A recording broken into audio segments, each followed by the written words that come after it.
ప్రతిరోజు ఒక MLA chairman ప్రతి ఒక్కరు అవైలబుల్ ఉండేటట్టుగా, అంటే ఎవరో ఒకరు, ఒక జనరల్ సెక్రటరీనా, వైస్ చైర్మన్, ఎవరైనా కానీ ఇక్కడ అవైలబుల్ ఉండి ప్రజలకు అందుబాటులో ఉంటూ ప్రజలకు ఏ సమస్య వచ్చినా కానీ ఎక్కడికి వెళ్ళి చెప్పుకోవాలన్న సందిగ్ధం లేకుండా ఇక్కడ వెళ్తే మా సమస్య వినడానికి ఉన్నారు, ప్రజాప్రతినిధులు ఉన్నారు, ఇంకా మన వాళ్ళు ఉన్నారు అన్న భరోసా కల్పిస్తున్నాం కాంగ్రెస్ ప్రభుత్వంలో.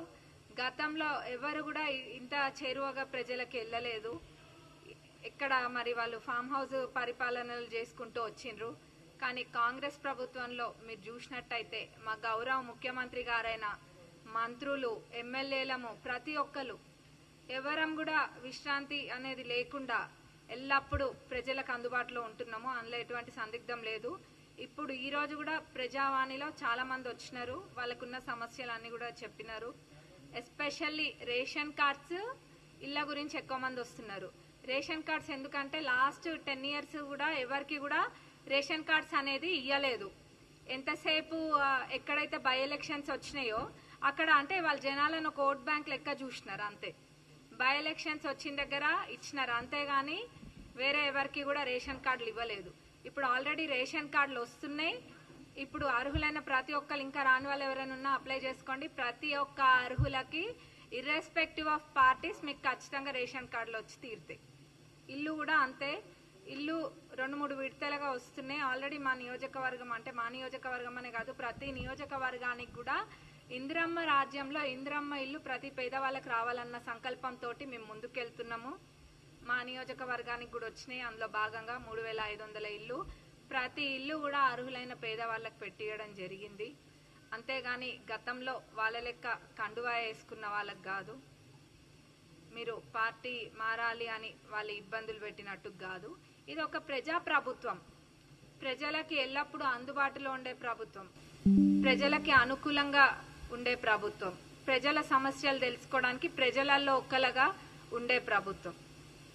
దానికి నిదర్శనము ఈ ప్రజావాణి అయినా కానివ్వండి, పాదయాత్ర అయినా ఏవైనా కానివ్వండి, అన్ని ప్రతి ఒక్కటి ప్రజలకు అనుకూలంగా ఉండే విధంగానే చేస్తున్నాము. ఫైనాన్షియల్గా కూడా ఎన్ని క్రైసిస్ ఉన్నా కానీ ప్రజలకి మాట ఇచ్చినాము అని చెప్పి వాళ్ళకి చెప్పిన దానికన్నా ఒకటి ఎక్కువనే, అంటే ఏది ఉపయోగపడుతుంది ఎక్కువ ప్రజలకి అని చెప్పి పేదవాళ్ళకి ఆ విధంగా చేసుకుంటూ ముందుకెళ్తున్నాం.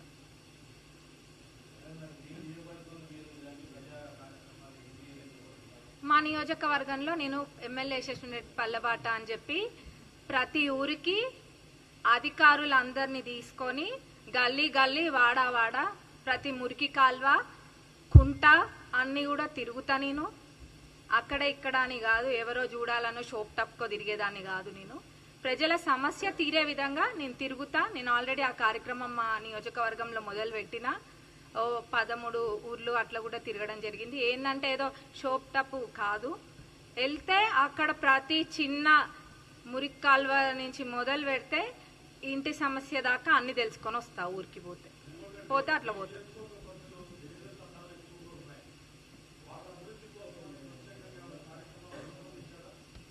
గిరిజనులకి ఎక్కువ ప్రాధాన్యత తప్పకుండా మా కాన్స్టిట్యున్సీలో ఇస్తాము.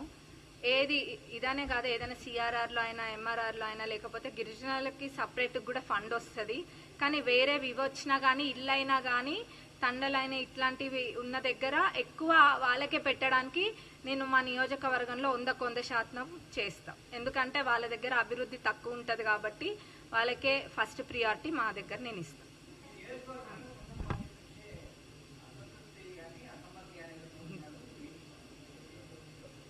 అసంతృప్తి లేదు, ఇంకేదో తృప్తి లేదు.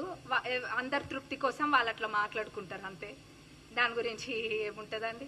ఇప్పుడు ఏదో రాజకీయంగా ఎత్తులు జిత్తులు అట్లాంటివి చేసేనికి కూడా నాకు రాదు.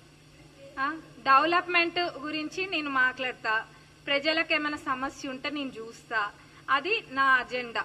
అంతేగాని ఎవరో ఏదో అనుకుంటున్నారు, ఎవరికో ఏదో కడుపు మంట వచ్చింది వాళ్ళకి అన్నది నాకు అనవసరం. మా పార్టీ ప్రతి కాంగ్రెస్ కార్యకర్తని కంటికి రెప్పలెక్క కాపాడుకుంటాం. వాళ్ళ మనసులో ఎవరికైనా చెడు ఉద్దేశం ఉన్నా గానీ, నన్ను ఎవరైనా తిట్టినా కానీ నా ఎదురుగాకి వస్తే అన్న బాగున్నారా అని అడుగుతా.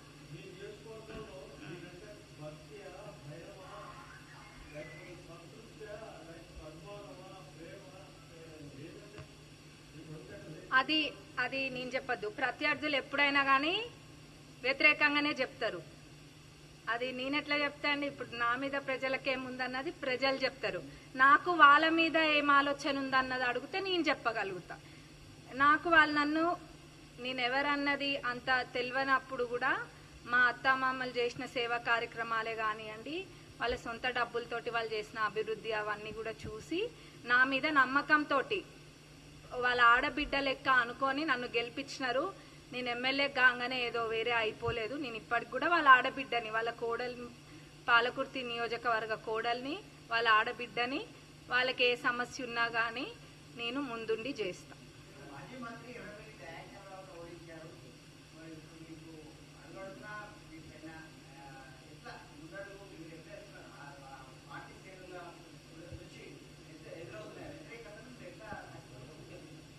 అది వ్యతిరేకత అని నేను అనుకోను. పార్టీ కోసం, పార్టీ మీద ప్రేమ ఉన్న వాళ్ళు ఎవ్వరు కూడా పార్టీకి వ్యతిరేకంగా పోరు. నాకు తెలిసి అయితే నేనైతే ఎవరిని కూడా మేము ఎన్నడూ కూడా ఇబ్బంది పెట్టిన వాళ్ళం కాదు. ఇక్కడ మేము ఏదో ఇది చేసుకోనికి రాలేదు. ప్రజల సేవ కోసం వచ్చినాము. ఆ సేవలోనే ముందుకెళ్తాము. వ్యతిరేకత లేదు, ఇంకేమీ కూడా లేదు. నేను చెప్తున్నా, ఈరోజు ప్రతి కాంగ్రెస్ కార్యకర్త మా పాలకుర్తి నియోజకవర్గంలో కాపాడుకునే బాధ్యత మాది.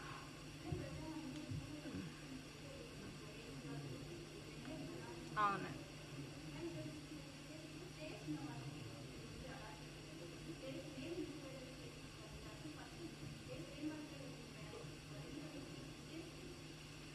ఇప్పుడు మేము 2-3 విడతలు పెట్టుకున్నామండి. ఆ 2-3 విడతల్లో ఒక విడతలో ఒక రకమైన వాళ్ళకి, ఇంకో విడతలో ఇంకో రకమైన వాళ్ళకి, అట్లా ప్రతి ఒక్క పేద వాళ్ళకి కవర్ చేస్తాము. అందులో ఎటువంటి అనుమానం లేదు.